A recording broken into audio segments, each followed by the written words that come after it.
আমরা হচ্ছে যে পানিদের মানুষের প্রতি সচেতনতা তৈরি করার জন্য এই আয়োজনটি করেছি। আর এই আয়োজনটি একটা দুটি সেগমেন্ট হচ্ছে রেড কার্পেট, বিড়াল র্যাম শো, আর হচ্ছে আপনার যেমন খুশি তেমন সাজ।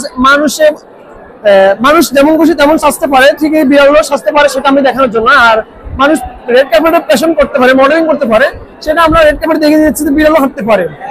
আর এই প্রোগ্রামের আয়োজন করার পিছনে কারণটা হচ্ছে যে মানুষ আজকে এখানে এসে জানতে পারবে, শিখতে পারবে বিড়াল একটি পোষা প্রাণী, এবং এই পোষা প্রাণী থেকে বিড়ালের মায়াটা বাড়বে এবং বাসায় পালার জন্য আগ্রহ প্রকাশ করবে। আর যে কিডস 10 ইয়ার্স যারা বাচ্চাগুলো আসছে, তারা হচ্ছে মোবাইলে আসক্তি থেকে দূরে আসতে পারবে। আমি সিজন 1 করেছি, সিজন 2 করতেছি আজকে। আর সামনের দিকে আমি এইভাবে প্রতি বছরে আমরা ধারাবাহিকতা থাকবে। আর চেষ্টা করবো সবসময় এভাবে প্রোগ্রাম কন্টিনিউ করার জন্য আর সব এনিমেল রাখার জন্য। আমি সেমন পারাবি, আয়োজক সমন্বয়কারী ক্যাটশো সিজন 2 এনিমেল লাভার্স গ্রুপ।